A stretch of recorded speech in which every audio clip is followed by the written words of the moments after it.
Hello, everyone. My name's Megan, and I am the founder of Florentis Learning. I'm really happy to have everyone here today.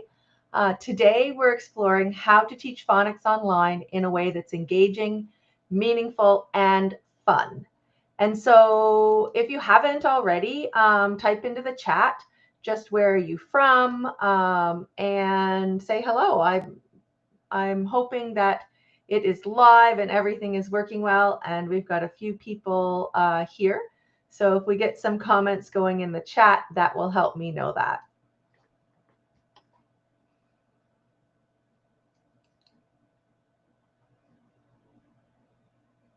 Right. I'm just going to double check, I think, just to make sure.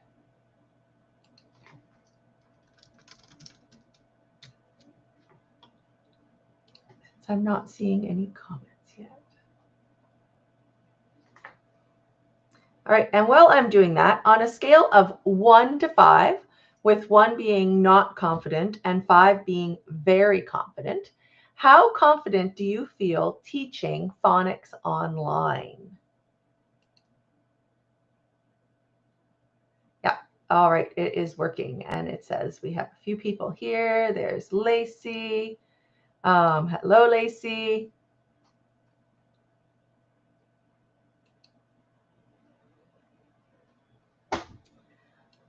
Right. Excellent. Okay, so since I know now that I've got a few people here, let's just chat quickly about what we're going to cover today. So today I want to talk about why drilling is not enough.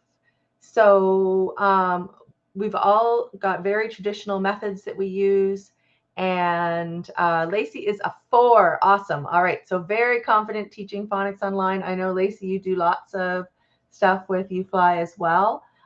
Which is excellent. So we're also going to look at 4 key strategies that work online. So these are proven techniques that will make phonics engaging and effective.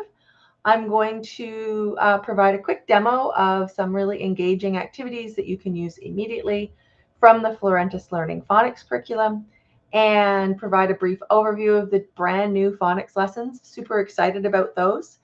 And then questions. So as usual, you can ask questions at any point in time throughout this. So while we're thinking about that, if anyone has any questions or if there's challenges, what's sort of the biggest challenge you face teaching phonics online? And these are challenges that we can refer back to as we go through today.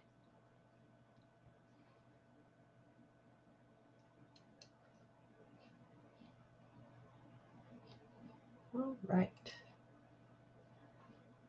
So I'm just going to switch, and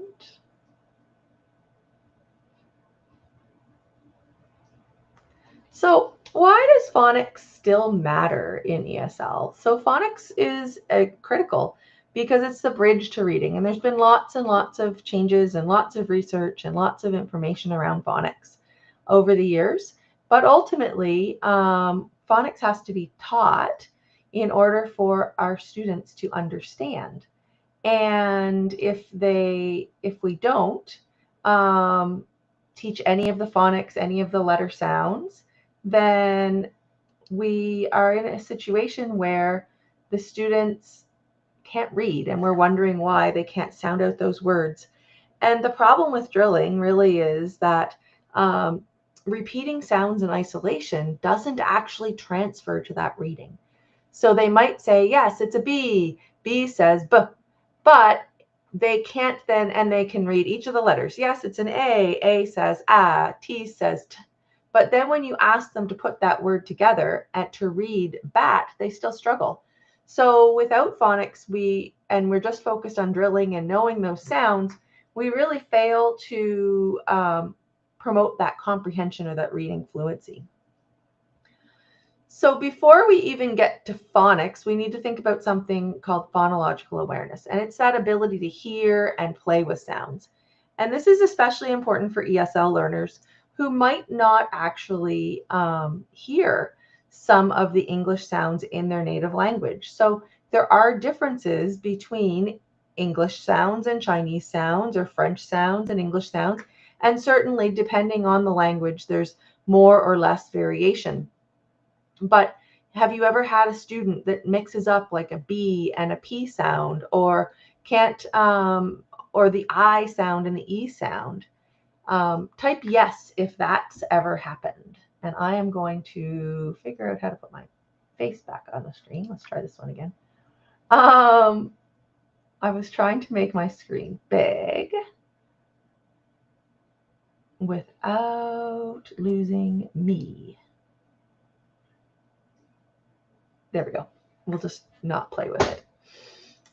So the foundations behind effective phonics instruction. We often want our students to jump to the top, and that's that reading and understanding. And that's what the parents want too, right? They're paying for private lessons. They want their kids to be able to read and write in English. And if we don't build the steps up the ladder without building up from phonological awareness, it's like skipping rungs on a ladder. So with Florentis Learning, we've really decided to start right at the base and build step by step, with each lesson designed to move students up this pyramid. But recognizing that we have students that come in at different levels, what we've done is we've taken some of the we've added phonics in each of the lessons, of course, but we also have a brand new standalone phonics curriculum. And that is really focused on letters and letter sounds, and that blending and segmenting, and it includes decodable texts. So if we look at this pyramid, that base layer is that phonological awareness. It's listening to sounds, it's rhyming, it's syllables, it's identifying beginning and ending sounds, it's oral blending. And without hearing and playing with sounds, if you have the word cat and you say, okay, well, what happens if we take away the C and put a B there? What word do we have? If they don't have that phonological awareness, it's difficult for them to do that substitution of that first letter. This next step moves up to that sound letter correspondence. And so this is learning specifically what each letter says. And really explicit, systematic instruction is key at this point. But it still can be fun, and we still don't necessarily have to spend a lot of time drilling. From there, we can move into blending and segmenting, or encoding and decoding, depending on the language that you prefer. And so blending or decoding is that reading. It's that taking that word C-A-T and putting that together and reading that as cat. Where segmenting is spelling, and it's our encoding. So if we hear the word cat, we can then break that up in our head and say cat, and write the letters that correspond with those sounds. These skills really make phonics functional. And throughout the Florentis Learning curriculum, what you'll find is that we've got encoding and decoding activities in every lesson. And sometimes, I know I'm certainly at fault, when I teach ESL, I forget about the spelling, right? Because, oh, here's the word, here it is.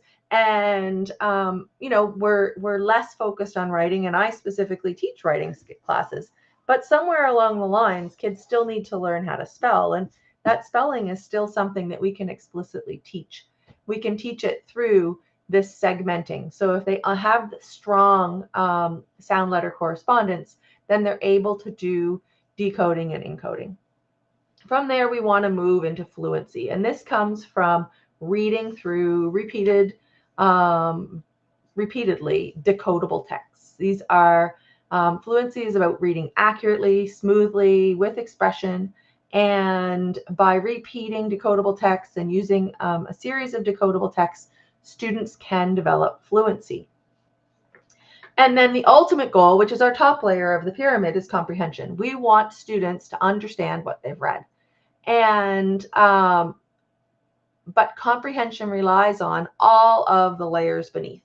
And if we're missing part of the triangle, then they struggle with fluency, they struggle with comprehension, and we see students who have figured out sort of how to get into stuff, but haven't figured out sort of anything more than that. So it's really important that we think about all of those pieces. So if we think about common drilling activities, these are things like, what sound does B make, right? Say the sound 5 times, match the sound to the letter. And certainly, you know, there is some of that. There's a listening, oh, I hear a sound and then I pick the letter out of the multiple choice. And that's fine. You know, but we need to do that as only a very small portion of what we do. And the problem with it, and the reason that drilling doesn't stick, is that it focuses on that isolated sound production.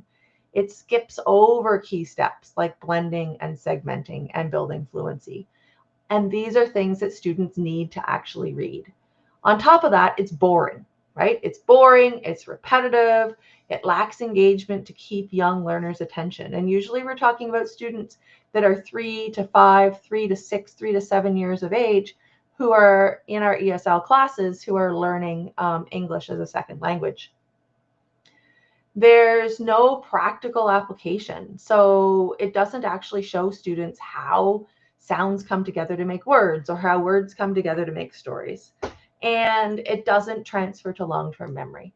So ultimately, we want to think about blending that, right? If a student can read and put the sounds together and blend that word and decode the whole sentence, not only are they reading, but they're reading really early on and they're excited about it. They're like, oh, look, I just read that. And it's exciting for them and it's exciting for us. So have you tried blending early? How did the students respond?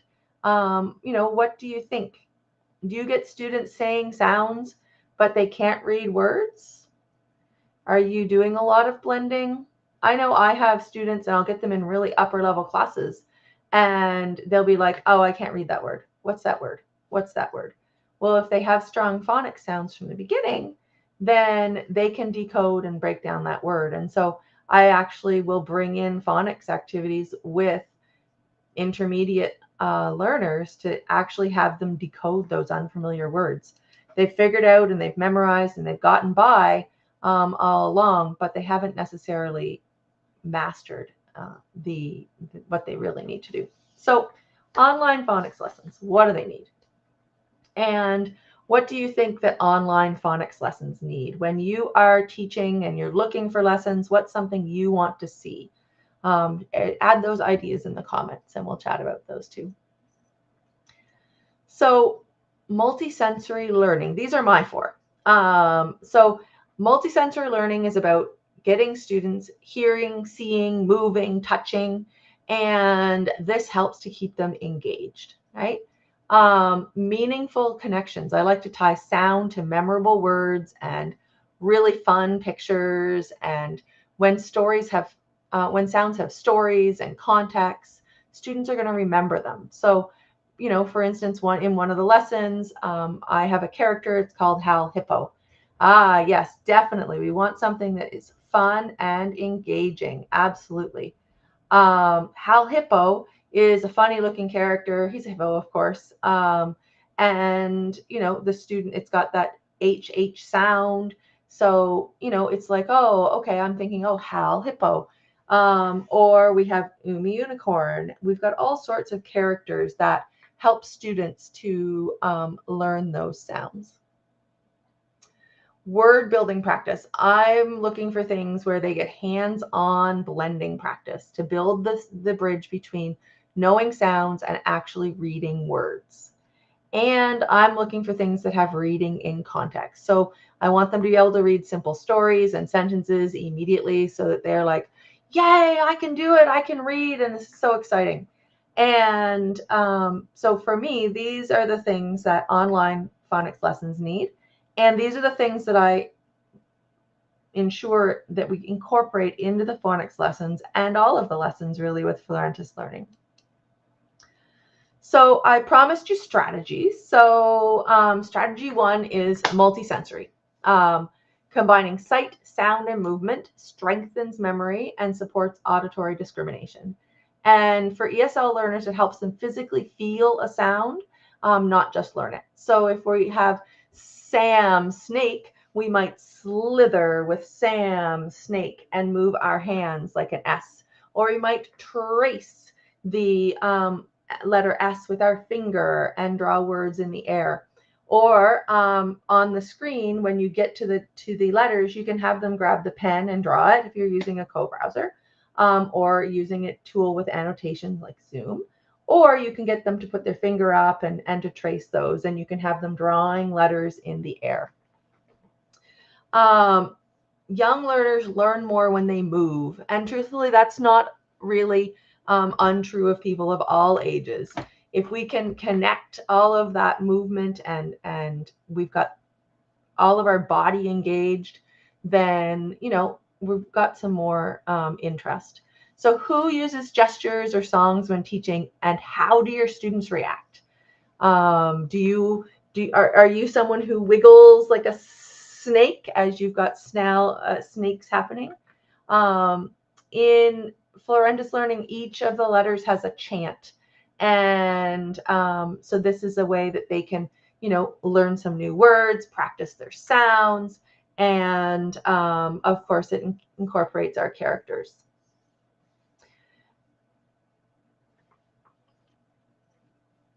All right, so we want strategy number 2, and this is connecting sounds to meaning. So we want to make every sound memorable. When students associate a sound with a story or an image or an emotion, it sticks. And associating a sound with a character like Sam Snake, Dan Dog, Ellie Elephant, which are all characters you meet in the phonics curriculum, these personalities give sound context and that emotional connection. Does anyone have any favorite animals that they use when teaching? I'm not finished. We've got a few more to make, and so there's still some letters to go. We have Mim Monkey, we have Ron Rat, we have Umi Unicorn, we have Dan Dog, of course, Cam Cat. So lots and lots of different characters, but I was working on the L lesson this morning, and L, I think, is going to be a llama, but I have to come up with the llama's name still. So, do you use stories with phonics more than once a week? Who uses stories and phonics more than once a week? Anyone? Type yes in the chat. You can also get students coming up with other words. So maybe they know some other words, like what else starts with D? Dinosaur, donut, dance. You know, if you say dance, everyone can dance, dance, dance, dance. And it's a great way to connect that multisensory learning. And then encourage kids to find their own meaningful links. Personal connections create the strongest memories. Maybe their name happens to start with a specific letter. I know for one of my students, his English name is Bobby, and his sister struggled with B's and D's, but Bobby had B's figured out pretty quickly because, of course, his name starts with B. Build words together. So really, we're going to say the individual sounds, you're going to blend them smoothly together, and then read the complete word and using it in a meaningful sentence. So blending and segmenting are two of the most important phonics skills. And if we only teach sounds, but we don't practice them, we miss the real decoding. And this is where phonics moves from memorization to literacy. Once they know 2 to 3 sounds, they're ready to blend.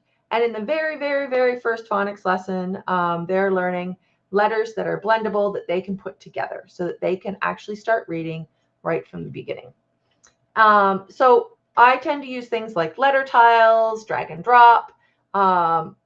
I also like to do things like sound it, tap it, and say it. And so getting them really, you know, tapping it with their fingers, you know, sounding it out. They can do something where they are tapping their hand. So at, and it explodes. Cat, when they put it all together. So I sometimes get them moving up their arms or up their hands as well. So sort of whatever works for students, but getting them moving. Interactive word games. On the screen here, you'll see a picture of one. This is a screenshot from one of the lessons, and this is one where you're putting the rocks into the river so that you can then cross the river, and then your character pops up so that you can cross the river. But we have an iceberg hop, we have treehouse ladders where we're climbing, and so Florentis lessons include interactive games like these in every single lesson. So word building is built into the lessons. And strategy 4 is reading with meaning right away. So after learning just a few sounds, they can experience the joy of reading, and they're like, yay, I can read, I can do this. And that is super, super exciting for students. They're like, oh, like I didn't know I could read. And it's exciting for their parents. So it helps sell your skills to the parents when their child is reading really, really quickly. So even basic sentences like Umi is in the mud or the mug is big are things that students can read really early on because they're decodable. This is a screen from one of the stories in the lessons, and it starts with, the screen before this, I think, says a pit, right? So we've already practiced a pit. And then we see Pat. This is Pat Pig, one of the characters. So, sit Pat, Pat sat in the pit. We've got Hal hugs Pat because Pat's sad in another lesson. It combines new phonics skills with high frequency words and emotional context. There's vivid pictures. They can understand, and reading complete thoughts like this helps to develop meaning making. It helps them connect letters to sounds, sounds to words, words to sentences, sentences to stories. And so all of the lessons have mini stories, which are decodable, that students can read with your support, or sometimes they can read them independently. It's pretty surprising how quickly they actually are able to read. And so I've talked about some of these activities. I'm going to switch over and show you a lesson. So for those of you who have not yet checked out Florentis Learning, I would encourage you to do that. You can get a free sample pack, which is available on our website.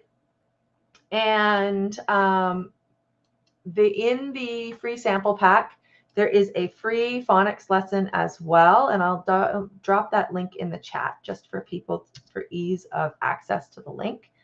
And I'm going to show you a lesson that is not the same as the one that's in your sample pack, so that you can have an idea sort of what different lessons look like.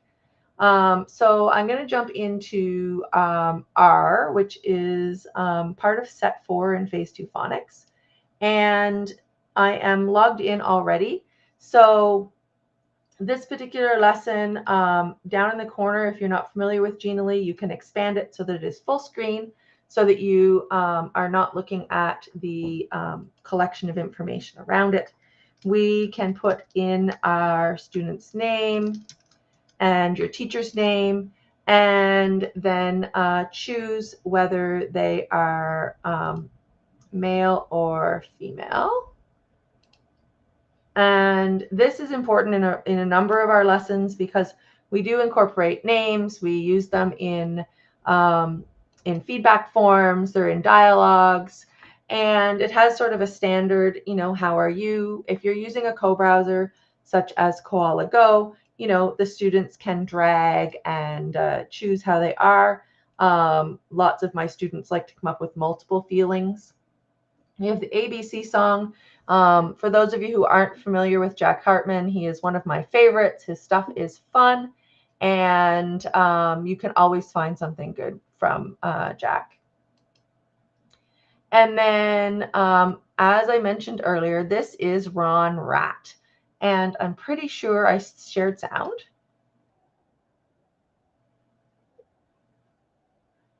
And so you can click on Ron and he introduces himself, and then you will see that again on the next screen. And we see our R's are underlined to really focus on that. And as students give them built-in rewards with the star system. And then we see Ron is here again, and we're introducing the letter sound. We are getting into that screen that I mentioned where you can have students grab the pen and the dot corner. Yes, Lacey, I love Jack Hartman too. He is awesome. His stuff is so fun, and he's got such educational stuff. If we grab the pen in the top corner, we can, I can't draw on that screen. I can change the color because its default is black and it doesn't work well. And I can have the students draw on the screen. Most students can figure out how to operate the pen. You also can get them with their finger, and they can actually touch the screen and draw their R's. You can also have them drawing the R's in the air. So lots of ways that you can use this. All right, I didn't share sound properly on Restream. Okay. So there is sound effects built in, particularly with the rewards, particularly with some of the audio, and then with the listening activities like this chant. So R says, rat, run and rock, R says, that was obviously much faster than what it is, but that was my quick little intro. And in this lesson, they have already learned CK, not in this lesson, but in a previous lesson. So, and they've learned the O sound, they've learned the U sound, the N sound, the A sound, and the T sound. So these are all decodable words that they will be able to read already. And we have sort of a puzzle, which is fun. So the students can figure out how to put it together. The puzzles are always review letters. And so this one, you know, what is it? It's D. What does D say? Who's this character? Most of the kids will remember, I find. So this is Dan Dog. Might be harder for teachers to remember. And then we get to continue that practice, and you'll see some of those characters as we click through. We've got our Ellie Elephant, and we have Umi Unicorn, and we have Cam Cat. So Ned Narwhal's in there. So there's lots and lots of different characters, one for each of the lessons. So this is always in there as a review. We've got that back to that matching of, you know, big letters and small letters. So we saw this. We are now practicing R again, but also having an opportunity to review that.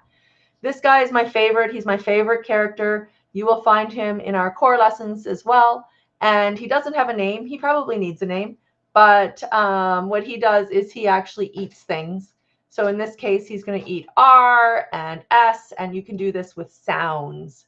And K and O and N. And he loves sounds.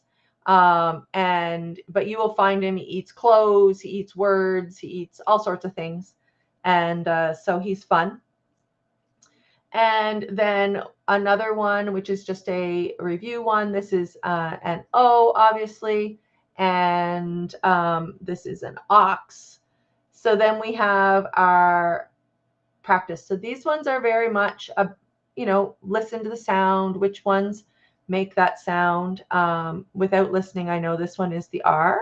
And so we have Ron and we have, or the rat and the rock, both of which are in that chant. So really reinforcing those. This one has a matching, and it's got familiar words from other lessons and sounds from other lessons that they've already encountered. There is Tam Tiger from the very first lesson, and they sort them. And then we get to practice some more, and there's Annie and Ron and Umi. So continuing to reinforce that. This one is one of the first ones that they're getting into the, so they're actually spelling. So they're getting into encoding. So we're going to listen to the word. It will say run, and we will drag the letters. So you can work with your student to sound those out and blend them. You drag them into the boxes. And when you get them all in the boxes, you get this cool dude. He appears, and you can, of course, run across the cliffs now, and he can be on his way. So the students like that. They like to be able to move the characters around. This one is a ram, and this is oh, I have a mistake. I will fix that. Right after this lesson, I literally just finished. Just so that you know, our vowels are always in this green color, just to make them a little bit different. And so you can drag those. These are this particular one, and there's different ones. You'll see there's lots of different ones. Again, this is a decoding, so it's a reading one, but it's a rock one. So when I click on them, you actually will get the sounds of breaking rocks, and then you can read the words and put them into the rock cart. And this one, you get to feed the monster, reading the words and feeding the monster, and the words will disappear. And then we're into a story. And so all of the images will be super visual. You know, he sees a dog, he's seeing Dan Dog from an earlier lesson. So they'll recognize that. Run, Ron, rat. And Ron ran. And Ron is going, and then Ron, you can take him and you can grab him and you can help him run away from the dog. So Dan Dog ran and Ron Rat ran. And so you can move these characters on the screen. Ron got to the rock. And if you move Ron, you can actually hide him behind the rock. And Dan Dog, of course, still moves. He's running along, but Dan can't find Ron. Ron is gone. So this one is fun. I haven't had a chance to try this one yet. As I said, I literally just finished it. But I'll try it with one of my students, and I'm sure he will like the fact that the dog can't find things. In this case, I've given you lots of characters. All of these are characters. You can choose whichever one you want. And you read and roll. So roll and read. So we've got 6, 2, 3, 4, 5, 6. We have rot. So there's games throughout. And then we finish up with a goodbye song. And we see, of course, the Bye Lacey. And then we have a feedback screen. So for those of you who've seen some of our other lessons or seen the video on the feedback, I do have a really short video on the YouTube channel about our feedback screen. So you can copy and paste it into the box.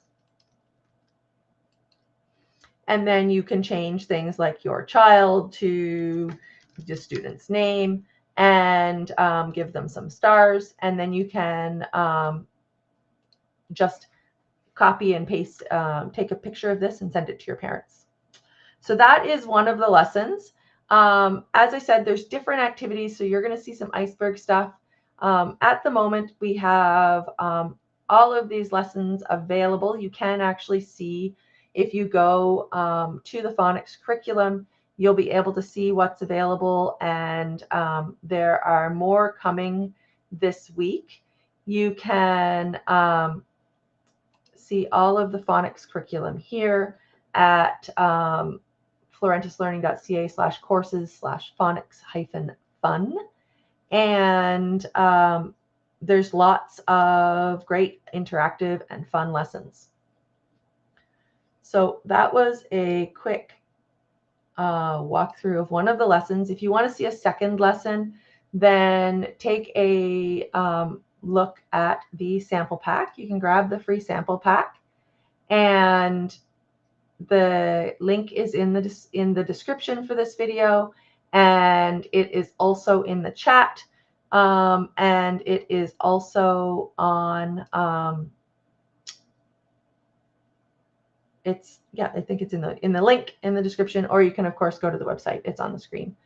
So reading engagement, and as you can see, we've got some stories, and ultimately the key focus of Florentis Learning is to engage, teach, and make reading and learning fun for users. We achieve this through interactive learning elements, educational content that teaches in fun and simple ways, and an overall focus on making reading enjoyable for all ages. And so these three things work together to create that immersive, engaging reading experience. And the interactive elements keep users actively involved. So if you're looking to have the students able to click, I strongly suggest checking out a Chrome browser such as Koala Go. You'll find a link for that in the description for this video as well. And ultimately, our goal is to make reading a fun and rewarding activity that users look forward to. So this curriculum works not just for ESL, but it also works if you're teaching early learning. It would work if you are teaching homeschooling students. It really is suitable for a wide variety of ages. As we saw, we've got character intros, encoding, decoding, fun decodable stories. We've got interactive games. And this works in, in Zoom, in VooV, in your co-browser, sort of whatever you're using to teach. These lessons can be used on OutSchool as well.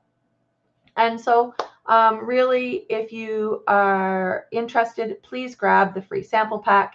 If you'd like to check out even more, we have a complete classroom curriculum with more than 350 lessons.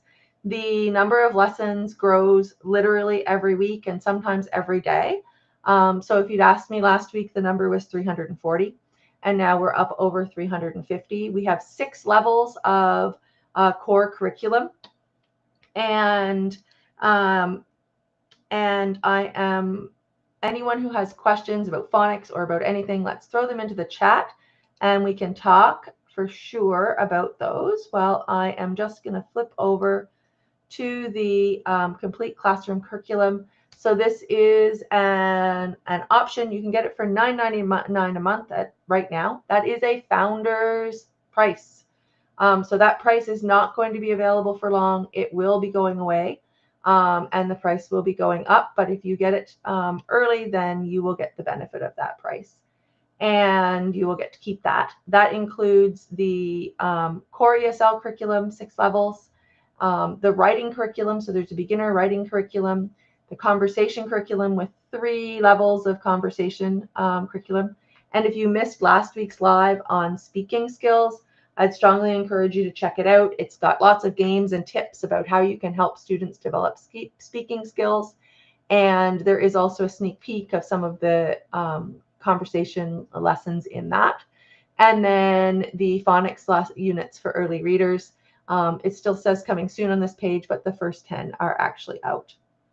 So if you want to grab the free sample pack, if you don't have it, just click on, you can go to courses on the page, or you can click on the link in the description, and you just need to click enroll now, and you will just be asked for a username, not a username, your information to check out, your email address. You'll get an email to set your password, and you'll immediately have access to the lessons. I just opened phonics instead of the free starter pack, but it works the same way. It has an enroll now button.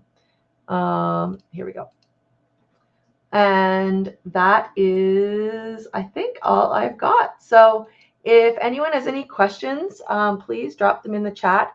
Otherwise, thank you so much for coming today. I really, really appreciate everyone's support and everyone's feedback. If you have any questions, if you need help navigating the site, if you're like, oh, I wish I had something like this, please, please, please let me know. I am always open to ideas, always looking for new ways to make things even better. And I am super, super happy for everyone's support and their time today.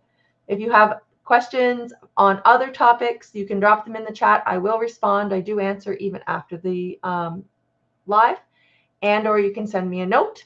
And I'm also looking for topics for other webinars. So there will be another webinar next week, and I will post that in the on the Facebook page and on the online teacher support group on Facebook. Again, the link for that is in the description. Thanks, everyone, and bye.